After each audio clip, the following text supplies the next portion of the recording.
आजा बंदे शरण राम की, फिर पाछ पछतावेगा। आजा बंदे शरण राम की, फिर पाछ पछतावेगा। वायु की बीत पवन का खंभा, कद लग खैर मनावेगा। वायु की बीत पवन का खंभा, कद लग खैर मनावेगा। आजम तेरे घटन के, तू राम कहना पावेगा। आजम तेरे घटन के, तू राम कहना पावेगा। भाई आजा बंदे शरण राम की, फिर पाछ पछतावेगा। भाई आजा बंदे शरण राम की, फिर पाछ पछतावेगा। काल बलि के सिर पर बैठा, भुजा पकड़ ले जावेगा। काल बलि के सिर पर बैठा, भुजा पकड़ ले जावेगा। मात पिता तेरा कुटुंब कबीला, सारा घड़ा लगावेगा। मात पिता तेरा कुटुंब कबीला, सारा घड़ा लगावेगा। भाई आजा बंदे शरण राम की, फिर पाछ पछतावेगा। भाई आजा बंदे शरण राम की, फिर पाछ पछतावेगा। धर्म राय तेरा लेखा लेगा, मांगे बात बढ़ावेगा। धर्म राय तेरा लेखा लेगा, मांगे बात बढ़ावेगा। खंभ से बांधा जाबन, सतगुरु कौन छुड़ावेगा। भाई लाल खंभ से बांधा जाबन, सतगुरु कौन छुड़ावेगा। भाई आजा बंदे शरण राम की, फिर पाछ पछतावेगा। भाई आजा बंदे शरण राम की, फिर पाछ पछतावेगा। लिया लिया तेरा संग चलेगा, दरिया डकार जावेगा। लिया लिया तेरे संग चलेगा, दरिया डकार जावेगा। कबीर सुनो भाई साधो, करनी के फल पावेगा। कबीर सुनो भाई साधो, करनी के फल पावेगा। भाई आजा बंदे शरण राम की, फिर पाछ पछतावेगा। भाई आजा बंदे शरण राम की, फिर पाछ पछतावेगा। सारे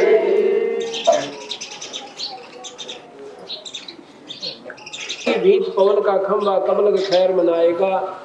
ये शरीर को बालू की दीवार, बालू रेत से दीवार खड़ी जाकर ही जावे, उसको ऐसे पानी पूनी में बहकर, तो इतनी कच्ची होती है, पशु का पैर लग जा तो गिर जा, बारिश आ गई तो गड़गी, और कोई पशु उसका सहारा लग गया तो गिर गया। आंधी से वो स्क्रैच होकर गिर जाती है।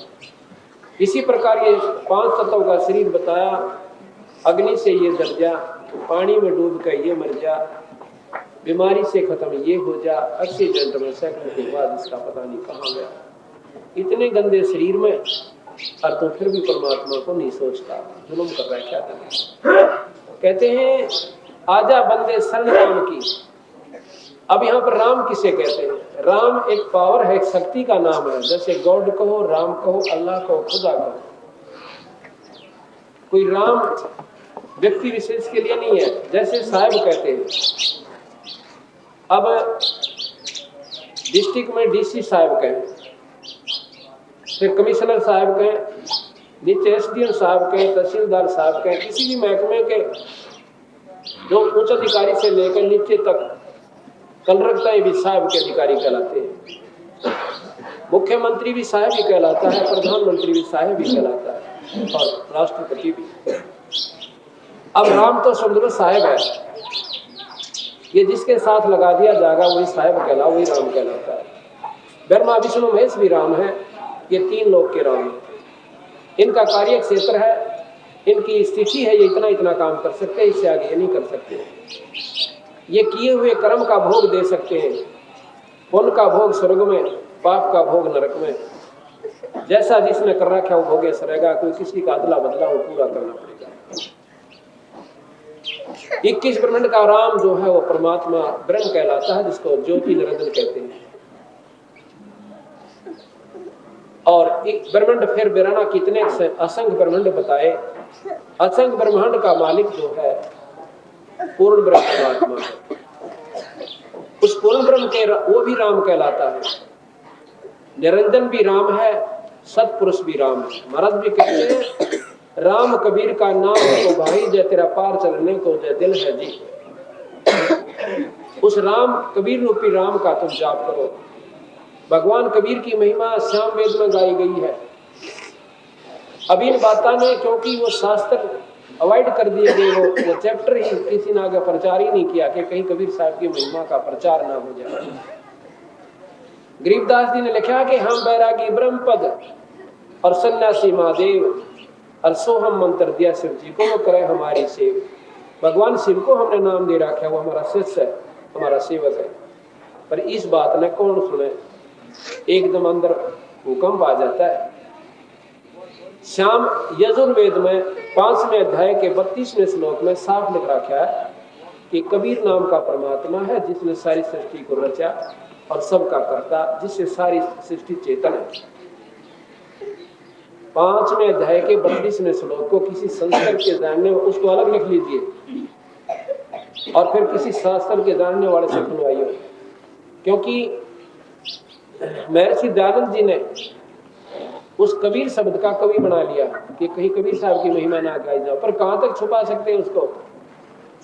आगे लिख रखा श्याम वेद में भगवान शंकर से पार्वती पूछा है, श्याम वेद के ब्रह्म यामल अंग है कि हे भगवान, आप देवन के देव, भगवानों के भगवान, और आप भी जान किसका लगाओ?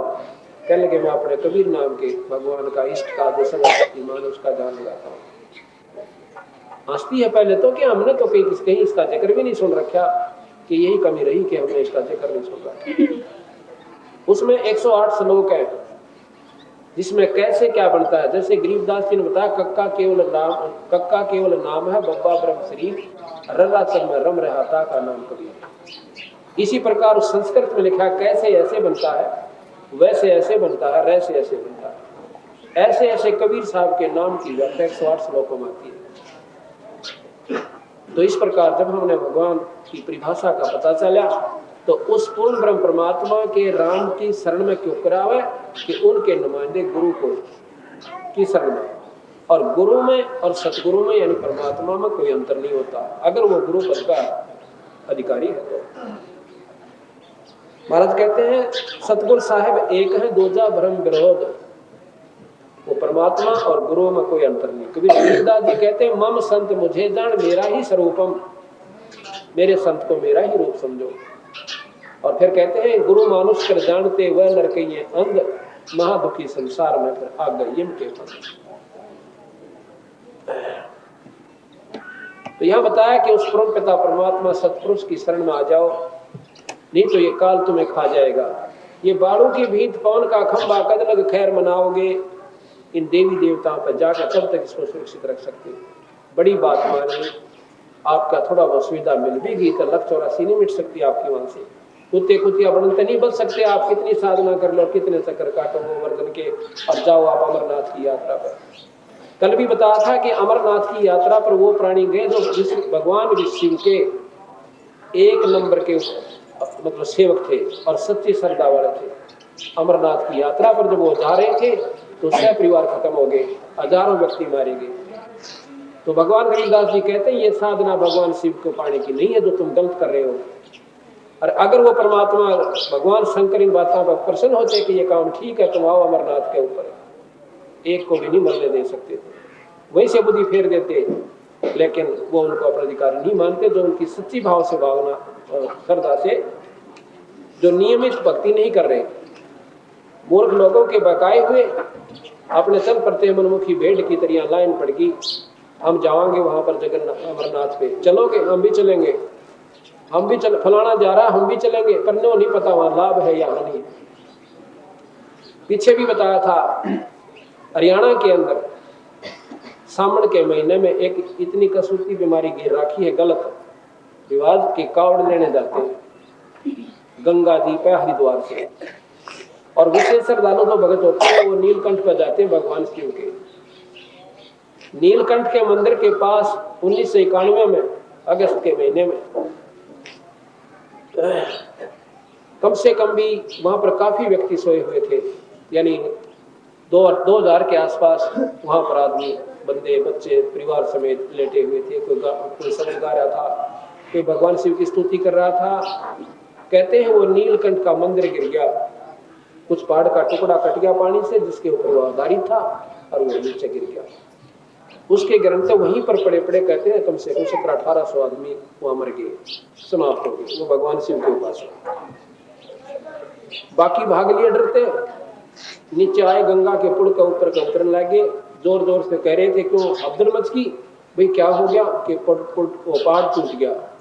अगले वालों ने वैसे सुन लिया पुल टूट गया, भाग लिए जोर से और अपनी जान बचाने के टाइम।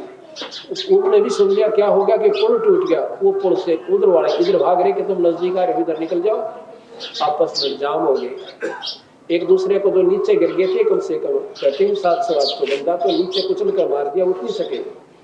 पेपर में पूरी डिटेल आई थी, और कुछ डर के मारे ऊपर से कूद गए नहर में गिरकर, उस गंगा में गिरकर मर गए। अब प्रेमियों, गरीबदास जी महाराज यही कहे, यही कड़वी लगे हमें।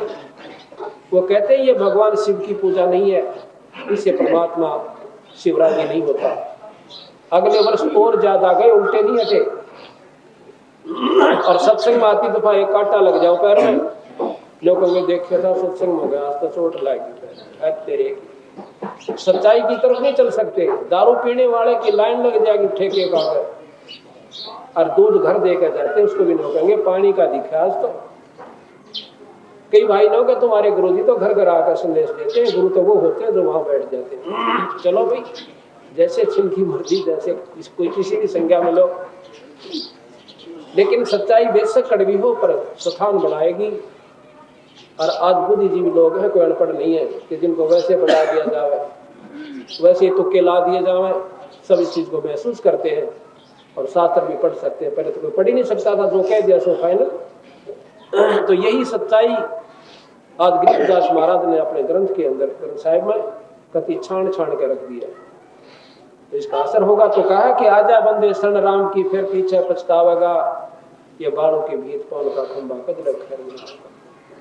कहते हैं धर्मराय तेरा लेखा लेगा, फिर वहां के बात बनावेगा, लाल खम से बन जा बन सतगुरु कौन छुटावेगा। अब छोटी सी इंफॉर्मेशन आजा थाने में बुलाया से घी बन जा हरे परिवार की, और फिर ढूंढेंगे सिपारसी कौन है, कौन मानता थानेदार उसकी उसको लाएंगे ढूंढ के। जब थाने में जान में दिल करे और वहां जाना उस पूरे दरोगा के दरबार में, पूर्ण ब्रह्म की कचहरी में, हमें डर को नहीं लगता। तो महाराज कहते हैं वहां की बात बनाओगे तो वहां सिपारसी आपका गुरु होगा, और ऐसा तगड़ा सिपारसी जाइए जाके कह दे छोड़ इसको रे, खबरदार जिसको हाथ लगा दिया। तो ऐसा कौन है? महाराज महाराज कहते हैं ब्रह्मा विष्णु महेश से काफन दिन रहती उस परम पिता परमात्मा सतपुरुष के सामने तो ये भी खड़े खड़े हलते हैं, किसके आगे? पूर्ण ब्रह्म के आगे। और वहां धर्मराज दरबार में धर्मराज लेखा जोखा करता है सारी सृष्टि का, वहां पर ब्रह्मा विष्णु महेश की हिम्मत नहीं कि उनको कह दे कि इसके कर्म में काट दिया, टाल कर दिया। तो कहते हैं धर्मराज दरबार में देई कबीर तलाक, मेरे भूले चूके हंस को तू पकड़िए मत कजाक। धर्मराज को तो कबीर साहब कजाक कह के बोलता है, जैसे बड़ा अधिकारी अपने छोटे अधिकारी को धमकाया करे और वो कहा करे हाँ जी जैसे आपको। तो वहां ऐसा कहा कबीर साहब ने, जो गरीबदास जी साथ थे उनकी आत्मा गेल ले गए थे। जब गरीबदास जी का पक्का विश्वास हुआ कि जो कुछ है ये कबीर साहब, कहते धर्मराय दरबार में देई कबीर तलाक के मेरे भूले चूके हंस को तो पकड़िए मत कजाक। और गरीबदास जी कहते हैं फिर अपनी वाणी में वापस आकर कि सतगुरु सरना आकर धर्मराज डर कैसा, आखिरी डर है धर्मराज का यहाँ पर। कहते फिर धर्मराय का भी डर नहीं है जो सतगुरु सरना है। बोले पुरुष कबीर से धर्मराय कर जोड़, तुमरा हंस ना चंपूंगा मैंने 2 ही लाख। तो बोले महाराज जी तेरे हंस ना मैं नहीं छेड़ूंगा, ना कोई यमदूत जागा उसको लेने। कहा कि मेरे हंस को मेरे पास भेज दे। कहते हैं कि कर्मा से तीरथ है मुख से कहे कबीर, और जिनको निश्चय पकड़ूंगा मैं जड़ दो तो जल्दी। फिर कहा उसने कि महाराज जी ये ऊपरले से मनते भजन करे से भाई, ऊपरले मनाले का जिक्र नहीं, जो सच्चे मनते मेरी शरण में आएगी। फिर कहते हैं कि तो आपके आखिरी समय तक कर्मों में लगे रहते हैं, नाम लिए पीछे भी। और चौथा आश्रम है कि उसमें तीनों बाहर चला जाना चाहिए घर छोड़ के। आपके प्राणी जाते नहीं, आपके उपदेशी, तो उनको तो मैं पकड़ लूं तक नहीं भाई, ये तुम्हारा नियम है, हमारा नहीं है। हमारे आखिरी तक घर में रहेंगे और भजन करेंगे। और कहते हैं कर्म भरम ब्रह्मंड के ये पल में कर हूं नेस, ऐसे काटा ला दूंगा। और जिन हमारी दो ही दी सो करो हमारे पेश। जिसने मेरा नाम ले रखा और मेरी दुहाई दी है उसको मेरे पास भेज देना, तुम उसका लेखा जोखा भी मत करना। तो हमने ऐसे समर्थ की जरूरत पड़ेगी।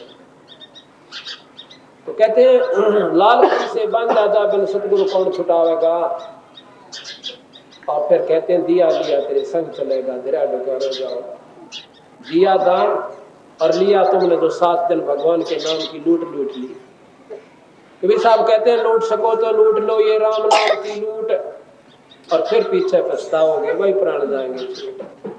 आज आपने 7 दिन उस भगवान के नाम की वो लूट ली जिसके लिए सारे शास्त्र इशारा करते हैं। आपने वो काम कर लिया,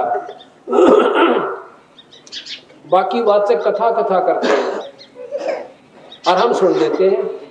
आपने आज उस सारे शास्त्रों का यही निचोड़ है कि ये भजन करो, बैठ कर नाम जपो, चलते जपो, उठते जपो, तो वो आपने वह लूट लिया कि ये आपके साथ जागा और बाकी रह जाएगा। तो इस प्रकार सत्संग माने से हर पहलू पर आपको ज्ञान होगा। ज्यादा से ज्यादा सत्संग में आए, अपना बुराइयों को त्यागने की कोशिश करें और फिर परमात्मा आपको पूर्ण लाभ देगा। बोल सतगुरु देव की जय।